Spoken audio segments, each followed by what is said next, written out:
하나님의 말씀에 유념하라.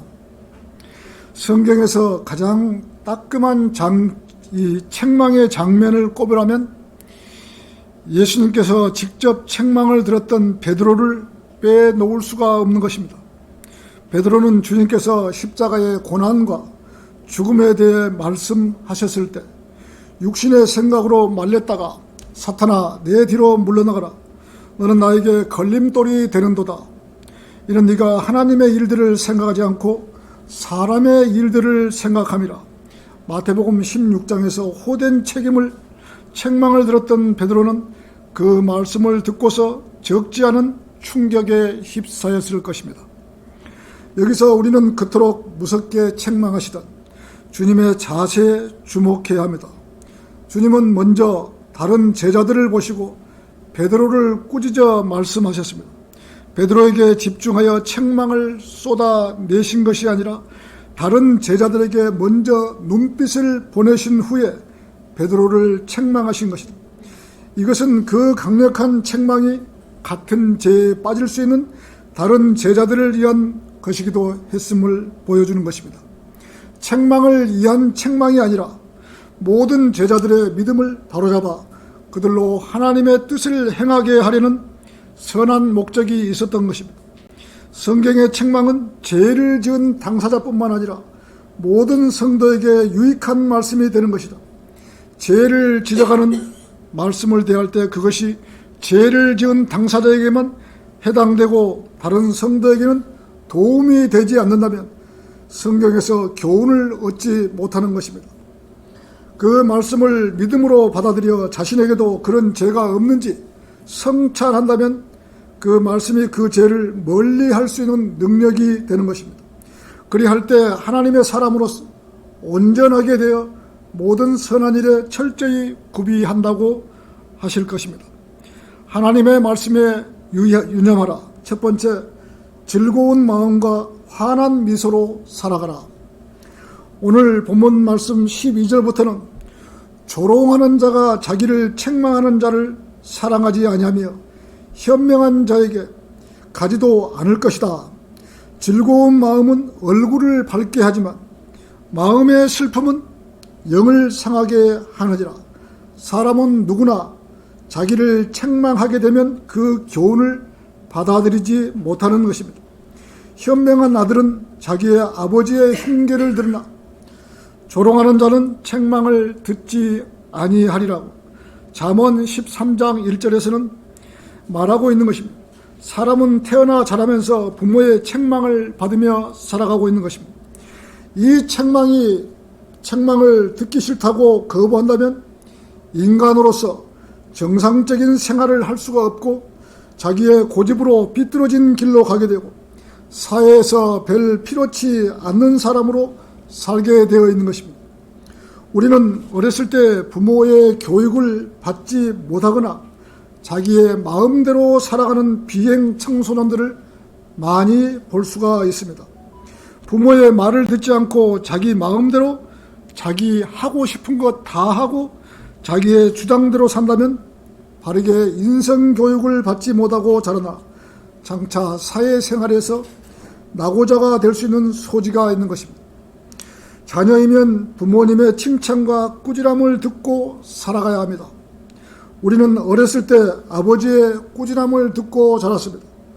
아버지가 아들을 꾸짖을 때에도 사랑으로 감싸 안으며 야단을 쳐야지 아들에게 매번 야단만 친다면 자주 듣는 야단으로 들어버려서 우리 아버지는 원래 그래 라고 무시를 해버리기 때문에 야단만 치는 것이 아니라 사랑으로 대해야 하며 야단치는 것은 최종적인 것이 되어야지 처음부터 야단만 치면 반발심을 불러일으킵니다.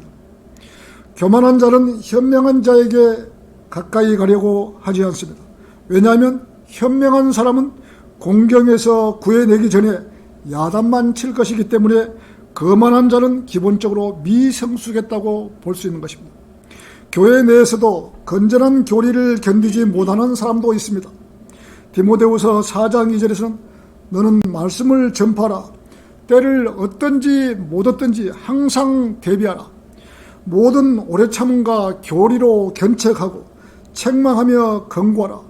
때가 이르리니 사람들이 건전한 교리를 견디지 못하고 그들 자신의 정욕에 따라 가려운 길을 즐겁게 해줄 선생들을 많이 두리라고 성경은 말씀하고 있는 것입니다. 그들이 그들의 길을 진리에서 돌이켜 꾸며낸 이야기로 돌리리라고 했습니다.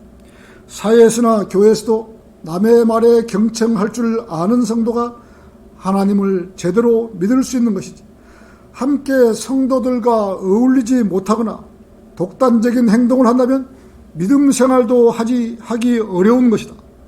바울은 젊은 설교자들에게 어떤 사람들은 아주 강력하게 책망하라고 충고를 합니다. 디도서 1장 11절에서는 더러운 이익 때문에 가리켜서는 안 될 것들을 가리켜서 집들을 온통 뒤집어 놓은 그들의 입을 막아야 할 것이니라고 했습니다. 그들 중에 하나인 그들 자신의 선지자조차도 말하기를 크레테인들은 항상 거짓말쟁이들이고 악한 짐승들이며 게으른 탐식가들이라고 했으니 이 증거가 옳도다. 그러므로 너는 그들을 엄히 꾸짖어 그들로 믿음 안에서 건전해지라고 하신 것입니다. 나이에 상관없이 선한 사람과 의로운 사람은 솔직하게 있는 그대로 말을 하고 선을 선이라고 부르며 굽은 것을 굽은 것이라고 불러야 합니다. 그리스도인이라고 하면 부지런해야 합니다. 무언가 부지런해야만이 그리스도인이 남에게 기감이 되고 남에게 복음을 전할 수도 있는 것입니다. 게으른 그리스도인은 자기에게는 유익이 될지 모르나 남에게는 전혀 도움을 주지 못합니다. 부지런하게 일찍 일어나서 기도하고 말씀에 절여 사는 성도가 하늘의 상금을 많이 쌓을 수 있는 것입니다. 구원받은 성도는 자기가 잘못을 했을 때 책망받기를 두려워해서는 안 되는 것입니다. 책망을 받고 돌아서는 사람이 현명한 그리스도인 것입니다.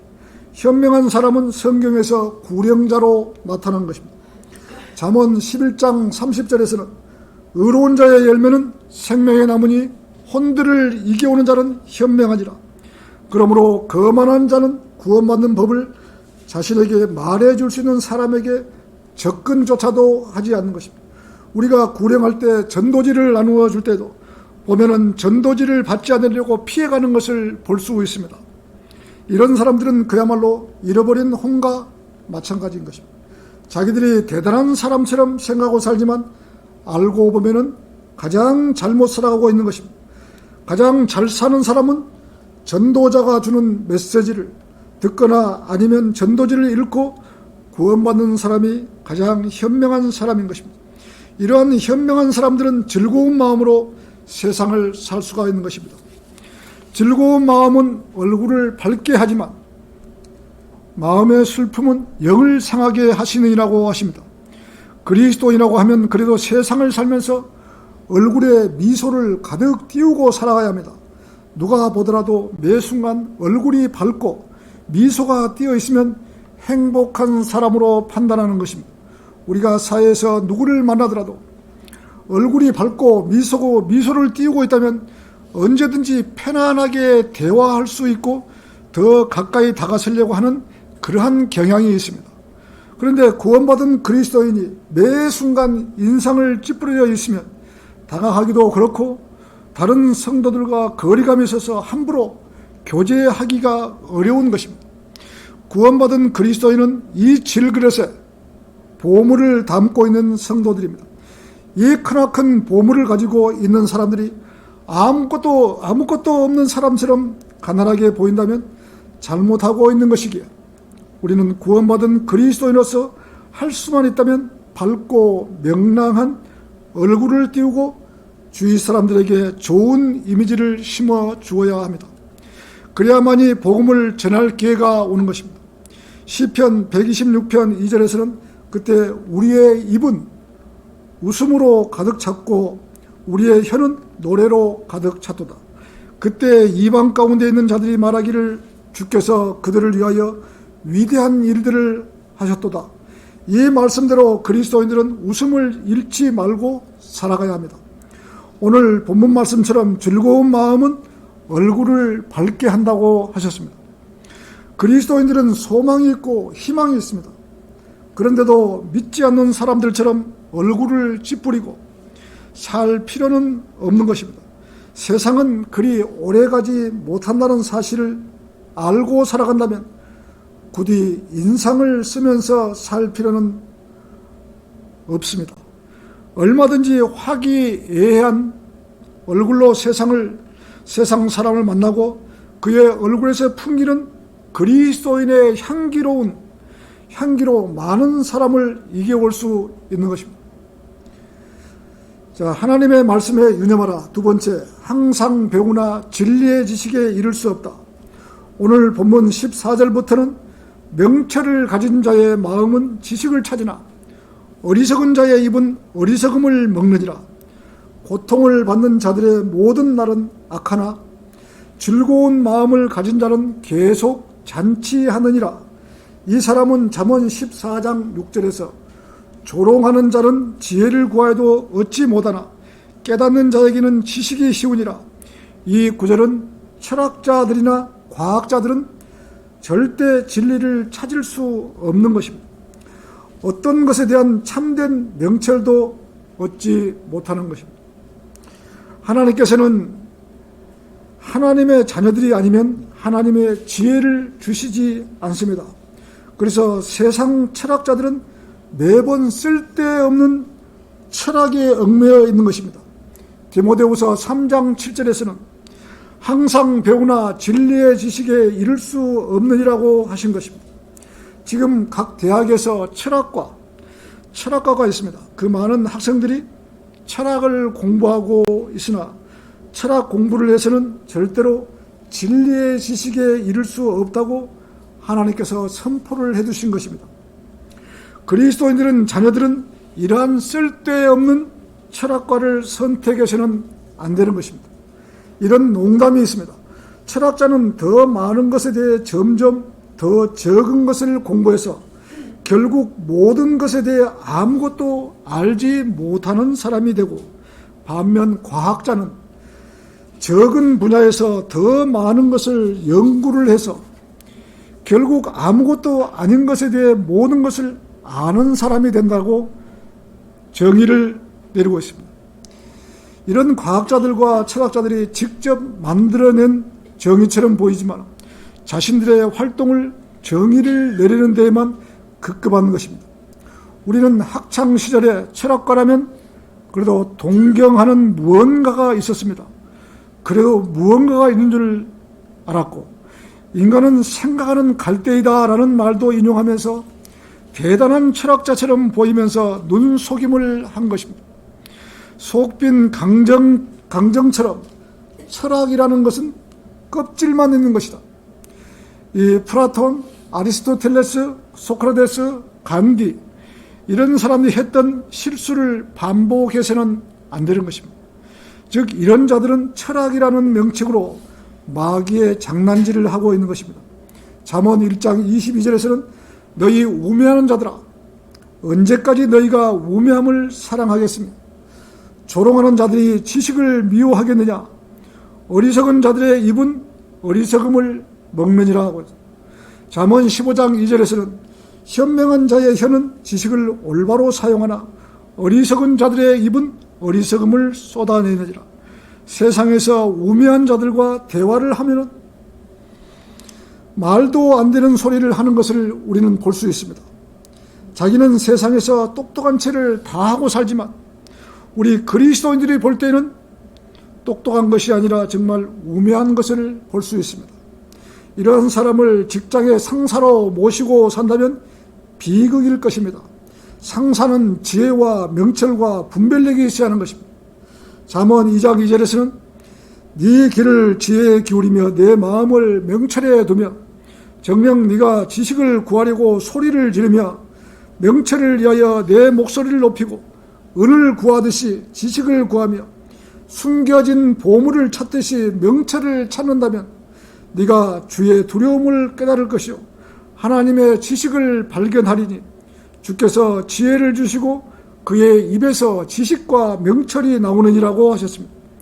지혜를 찾는 자와 명철을 얻는 자는 복이 있나니라.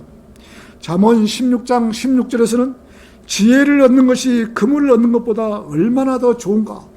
음보다는 오히려 명철을 얻는 것을 택해야 하리라.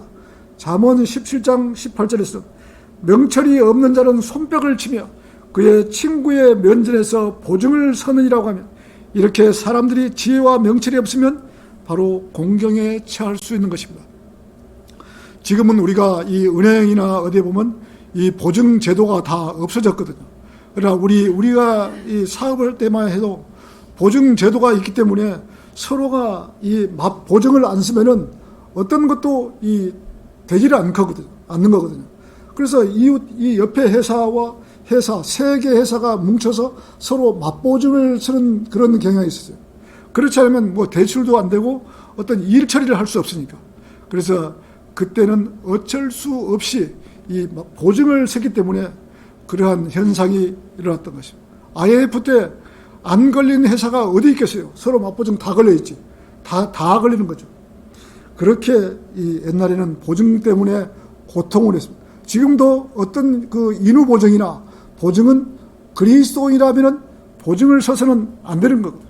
절대로 이 그리스도인은 보증을 서서는 안 됩니다.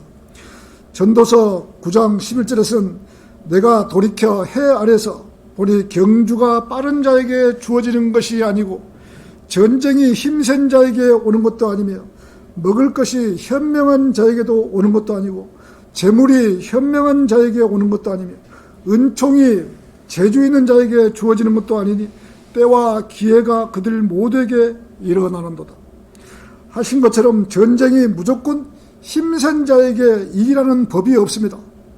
전쟁은 하나님께서 주관하고 계십니다. 러시아는 우크라이나를 침범할 때만 해도 자기들이 무조건 이긴다는 확신을 갖고 남의 나라를 침범했지만 3주가 지나도록 어떤 도시 하나 정복을 하지 못하고 여태껏 전쟁만 하고 있는 것을 보고 있습니다. 러시아 병사들도 많은 사람이 전사를 했고 우크라이나 민간인 사망도 엄청난 숫자가 죽었습니다. 푸틴의 전쟁 광이 벌였던 침략 전쟁이 전 세계적으로 러시아를 비난하고 있고 모든 국가가 제재에 동참하고 있기 때문에 러시아는 앞으로 살아날 기회가 별로 없는 것입니다. 이렇게 전쟁 광이 펼치는 악마의 손길이 수많은 사람들을 죽음에 내몰고 있는 것은 마귀의 개입이 없이 이러한 전쟁이 일어날 수가 없는 것입니다. 러시아는 전쟁 3주 만에 피해가 예상보다 크다고 발표를 했습니다. 러시아군 사망자가 7,000명, 부상자가 2만 명에 이른다고 합니다. 우크라이나에 투입된 병사의 숫자는 총 15만 명이라고 감안하면 전체 병력의 20% 이상이 손실이 난 셈입니다. 부대 사상자 비율이 10%를 넘어가면 전투 수행 능력을 잃어버린다고 합니다. 힘든다고 합니다. 러시아군이 이런 상황에 근접했다고 하며 러시아 푸틴 대통령은 마귀의 조종에 힘입어 전쟁을 벌였지만 이렇게 사상자 숫자가 늘어나고 전 세계적으로 러시아를 원망하고 있으며 미국의 대통령은 푸틴이 전범이라고 전쟁 전범이라고까지 하며 모든 제재를 당하기 때문에 러시아도 정상적인 국가가 되려면 수많은 날을 보내야 할 것 같습니다. 우크라이나에 있는 유대인과 러시아에 있는 유대인들이 자기 고국으로 돌아오리라고 확신합니다. 이것이 하나님의 섭리 가운데서 하나님의 일을 진행하는 것입니다. 하나님께서 야곱의 고난 대환란을 겪게 하신다고 했는데 전 세계에서 유대인이 이스라엘로 가지 않는다면 야곱의 고난을 누가 겪을 것인가? 그렇게 되면 하나님은 거짓말쟁이로 만드는 것이기에 하나님의 일을 계속 진행할 것입니다. 이것이 그리스도인이 보는 세계 정세인 것입니다. 오늘 본문 말씀 18절에서는 분을 잘 내는 사람은 다툼을 일으키나 노하기를 더디하는 자는 다툼을 그치게 하느니라. 게으른 자의 길은 가시 울타리 같으나 의로운 사람의 길은 평탄하니라고 하셨습니다. 우리가 세상 속에서 살다 보면 유독 성질이 급한 사람을 볼 수 있으며 사사건건 화를 내며 자기 주장을 세우는 그런 사람들이 있습니다. 무슨 일을 하더라도 자기 뜻대로 되지 않으면 화를 내고 성질을 부리는 사람들과는 대화가 잘 되지 않는 것을 볼 수 있습니다. 성질을 내고 성격이 급하다 보면 매번 손해를 보는 것입니다. 얼마든지 대화로 풀어나가면 될 일을 자기의 분을 못 참고 화를 내는 것은 잘못된 것입니다. 잠언 15장 1절에서는 유순한 대답은 진노를 사기나 과격한 말은 화를 일으키니라고 하셨고, 잠언 14장 29절에서는 노하기를 더디하는 자는 크게 깨달은 자이나 영이 조급한 자는 미련함을 드러내느니라. 16장 32절에서는 노하기를 더디하는 자는 용사보다 낫고 자기의 영을 다스리는 자는 성읍을 차지하는 자보다 나으니라. 특히나 그리스도인들은 세상을 살면서 온유와 겸손함으로 세상 사람들을 대하며 할 수만 있다면 한사코 적을 만들지 말아야 되는 것입니다. 잠언 14장 5절에서는 신실한 증인은 거짓말을 하지 않을 것이나 거짓 증인은 거짓말을 내뱉을 것이라. 그리스도인들은 거짓말을 하지 못하기 때문에 재판에 가서도 거짓 증인으로 거짓말을 하지 못합니다. 설령 손해를 당하더라도 어떻게 그리스도인이 되어가지고 거짓 증언으로 증언할 수가 있겠어요? 세상 사람들은 법정에서 수없는 거짓 증거와 거짓말을 일삼지만 그리스도인들은 거짓말을 해서는 안 되는 것입니다. 우리는 하나님을 두려워하며 하나님의 심판이 있다는 것을 알기 때문에 거짓 증거를 하지 못하는 것입니다. 세상 사람과 세상 법정은 속아서 넘어갈지 모르나 하나님은 속아 넘어가지 않습니다. 구원받았다면 우리 안에 성령님이 내주하시기 때문에 거짓말을 해서는 안 되는 것입니다. 거짓말을 한번 해보십시오. 그러면 금방 마음에서 야, 너 그거 거짓말이야. 거짓말 했잖아. 그렇게 양심에 호소가 있는 것입니다. 그리스도인이 신앙적인 문제나 어떤 큰 문제가 발생했다면 기도하고 기다릴 줄 알아야 하는 것입니다.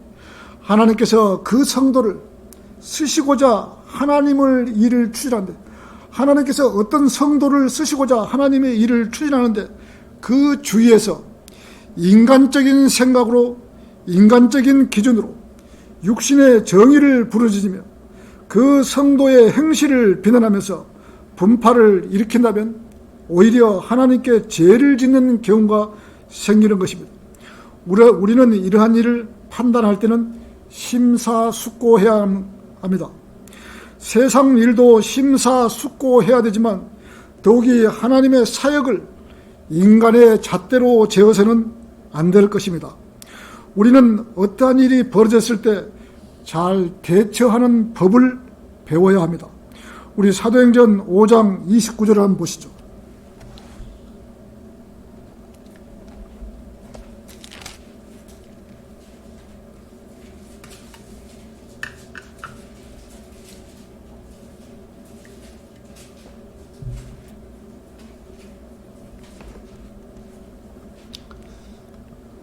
사도행전 5장 29절. 그때 베드로와 사도들이 대답하여 말하기를 사람들보다 하나님께 순종하는 것이 마땅하도다. 너희가 나무에 매달아 죽인 예수를 우리 조상의 하나님께서 살리셨느니라. 이분을 하나님께서 오른손으로 높이셔서 통치자와 구주가 되게 하셨으니 이는 이스라엘의 회개와 제사함을 주기 위함이라. 우리는 이런 일에 대한 그의 증인들이요 또 하나님께서 그분께 순종하는 사람에게 주신 성령도 그러하니라고 하더라. 그들이 이 말을 듣고 마음이 상하여 사도들을 죽이려고 의논하더라. 그때 가말리엘이라고 하는 한 바리새인이 공회 중에서 일어서니 그는 율법 박사로 모든 사람의 존경을 받는 자라. 사도들을 잠시 밖에 나가 있게 하고 명하고 나서 사람들에게 말하기를 너희 이스라엘 사람들아, 너희가 이 사람들에 관하여 행하려고 하는 일을 스스로 조심하라. 이전에 드다가 일어나서 자기가 무엇이나 된 듯이 스스로 자랑함으로 약 400명이나 되는 사람이 그에게 가담하더니 그가 살해되자 그가 그를 추종하던 자들이 다 흩어져서 남아있는 자가 없었느니라. 이 사람 다음으로 조세 등록하던 때에 갈릴리 사람 유다가 일어나서 많은 사람을 깨어 자기를 따르게 했으나 그도 죽으니 그를 추종한 자들이 다 흩어졌느니라. 그러므로 이제 내가 너희에게 말하노니 이 사람들을 상관 말고 내버려 두라.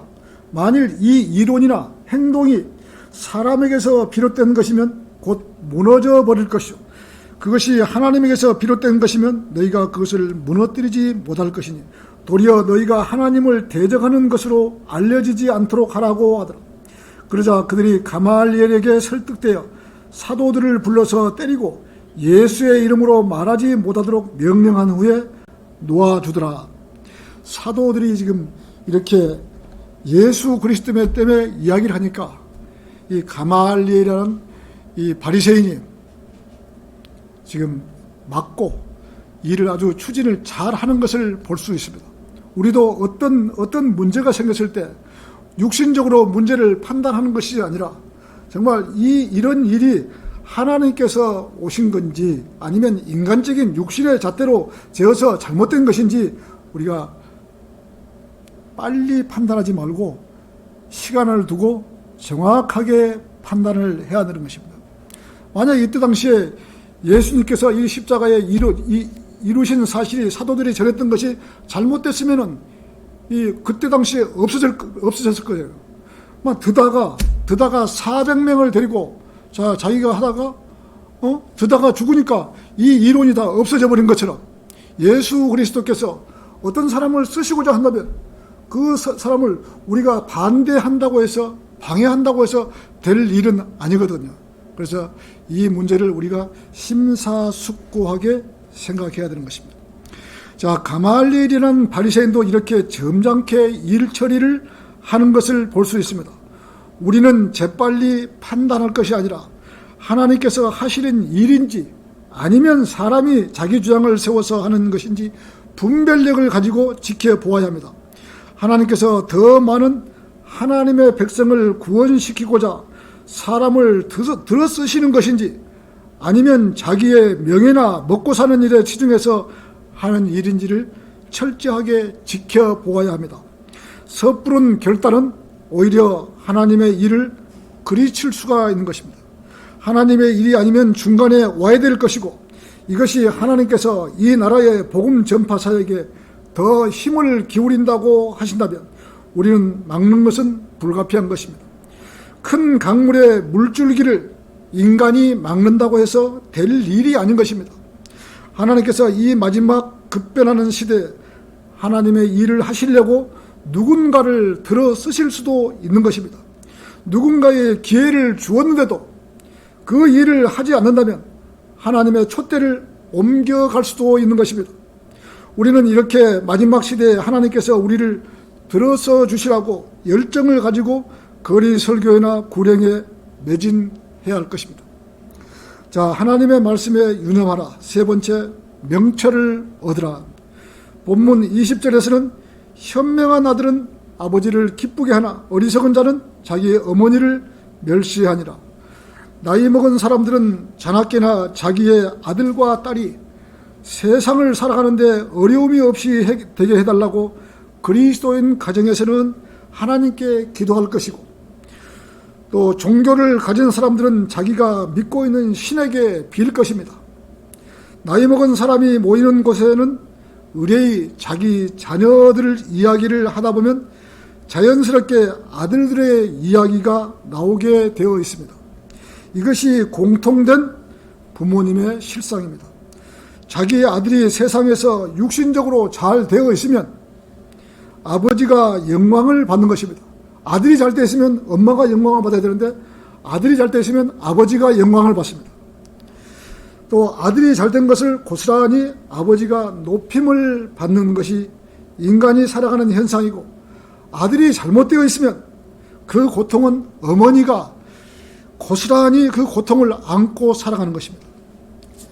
이 어머니는 아들 때문에 자나깨나 염려하고 고통하고 신음하고 살아가는 것이 어머니의 마음인 것입니다. 아들이 밥을 먹었나? 행여나 굶고 있지는 않나? 태산 같은 걱정을 안고 살아가는 것이 엄마의 심정입니다. 그러기에 자녀들은 세상 일에도 최선의 노력을 다해서 열심히 살아가야 합니다. 아들들이 잘 사는 길만이 부모에게 효도하는 길입니다. 사람이 살아가는데 직업은 기천이 없는 것이며 자기에게 주어진 일이라면 열심히 그 일을 하는 자만이 세상을 이기는 길인 것입니다. 이렇게 세상도 열심히 살면서 가장 우선시해야 할 일은 하나님과 동행하는 일이 될 것입니다. 우리 그리스도인들은 먹고 살기 위해서 일하는 것이 아닙니다. 어떻게 해서라도 주님의 일을 하기 위해서 우리가 살고 있다라는 마음을 잊어서는 안 될 것입니다. 어떻게 해서 주의 일을 할 것인가? 우리의 인생 목표는 세상에 있는 것이 아니라 세상 일은 금방 사라지는 것입니다. 잠깐 왔다가 사라지는 것이 인생이라고 했는데 이러한 인생이 아니고 하나님의 명령에 순종하고 하나님의 명령을 거역하지 않고 명령을 받드는 그리스도의 군사가 되어야 하는 것입니다.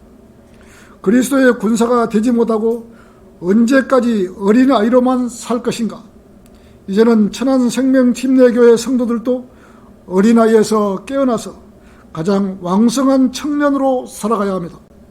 천안생명침례교회에서 어떻게 해서라도 하나님을 잘 믿는 성도들이 나와서 하나님의 사역을 감당하는 설교자, 후진들이 많이 나왔으면 하는 것이 저의 바람입니다. 어떤 방법으로든지 바른 말씀으로 공부하고 바른 하나님을 믿고 이 나라를 하나님 앞으로 하나님 백성을 구제할 성도들이 많이 나와야 합니다. 그러려면 내가 진리의 지식으로 진리의 말씀을 올바로 나누어 자신이 하나님 앞에 부끄럽지 않는 일꾼으로 인정받도록 공부하라고 하셨기에 기회만 주어진다면 최선의 노력을 기울여야 합니다. 디모데후서 3장 16절에서는 모든 성경은 하나님의 영감으로 주어진 것으로 교리와 책망과 바로잡음과 의로 훈육하에게 유익하다고 했습니다. 열심히 성경 말씀이 그러한가 하여 날마다 공부하는 성도들로 살아가야 합니다. 예를 들어서 그리스도인의 어머니는 누구를 말하는 것인가 묻는다면 그리스도인의 어머니는 누구를 말하는가 묻는다면 카톨릭에서는 그리스도의 어머니는 마리아라고 할 것입니다. 그 카톨릭에서는 당연한 것이죠. 그러나 성경에서는 갈라디아서 4장 26절에서 위에 있는 예루살렘은 자유로우니 우리 모두의 어머니라 우리가 어머니를 보고 싶은 것 같이 천상에 있는 예루살렘을 어머니를 보고 싶고 기다리는 것처럼 예루살렘을 기다려야 할 것입니다. 그리스도인이 가야 할 곳이 새하늘과 새 땅과 새 예루살렘입니다. 우리는 가야 할 어머니의 품 같은 새 예루살렘입니다. 우리가 새하늘과 새 땅과 새 예루살렘. 새하늘은 이방인들이 가는 것이고 새 땅은 유대인들이 가는 것이고 새 예루살렘은 그리스도인 구원받은 사람들이 가는 곳이 바로 새 예루살렘인 것입니다. 그곳에서 영원 무궁토록 주님과 함께 살아가야 하는데 이 짧은 인생길에서 세상에서 주저주저하지 않고 좌로나 우로나 왔다 갔다 하지 않고 목표를 정확하게 바라보고 달려가야 합니다. 이 세상에서 오래 살려고 할 것이 아니라 잠시만 살더라도 하나님을 위해 살아가야 하고 어쨌든 상을 많이 쌓아두는 생활을 염두에 두고 살아가야 합니다. 21절에서는 지혜를 멸시하는 자는 미련함을 기뻐하는 명철한 사람은 정직하게 행하느니라고 하셨기에 우리는 하나님의 말씀을 알아가는 지혜를 달라고 하나님께 매달려야 합니다. 잠언 3장 19절에서는 주께서는 지혜로 땅에 기초를 두셨으며 명철로 하늘들을 세우셨다고 하셨고 잠언 4장 5절에서는 지혜를 얻고 명철을 얻으라 그것을 잊지 말며 내 입의 말들을 외면하지 말라 지혜를 버리지 말라 그리하면 그것이 너를 보호하리라 지혜를 사랑하라 그리하면 그것이 너를 지켜주리라 지혜는 으뜸 가는 것이니 지혜를 얻으라 또 내가 얻은 모든 것으로 명철을 얻으라 그 성경에 그렇게 성경에 수없이 기록되어 있기 때문에 우리는 결탄코 하나님께 매달려서 하나님의 말씀인 지혜를 달라고 기도해야 할 것이다. 지혜가 없는 어리석은 아들은 아버지를 불행하게 만들고 어머니의 근심이 되는 것입니다. 모든 세상 일에도 지혜가 있어야 하고 하나님께서 지혜로 이 우주 만물의 기초를 놓으신 것입니다. 어리석은 자들은 빠찡코나 경마장이나 이런 데서 이길 때를 기뻐하고 간음과 음행을 저지를 기회가 주어진다면 기뻐하는 것입니다. 지혜가 없으면 세상에 속고 사는 것입니다. 솔로몬 왕은 하나님께서 구하라고 하실 때 재물을 구하지 않고 지혜를 구했던 것이 하나님을 기쁘시게 했던 것입니다. 결론을 맺겠습니다. 우리는 이렇게 지혜가 없는 자처럼 살 것이 아니라 어떤 문제에 봉착하면 기도부터 하는 습관을 길러줘야 합니다. 어떤 일을 추진할 때에도 이것이 죄에 연루됐다면 제 아무리 이익이 있다 해도 그대로 놓고 돌아설 줄 아는 결단력이 있는 성도로 살아가야만이 하나님께 지혜도 구하고 하늘나라에 바르게 상을 쌓고 가는 것입니다. 상이라고 하면 혼을 이겨와서 구령자가 받는 기쁨의 면류관이 있지만 이 상을 받으면 더없이 좋지만 부득이한 사정으로 말씀을 증가하지 못한다고 해서 상이 전혀 없는 것이 아닙니다. 다른 면류관을 받을 수 있습니다.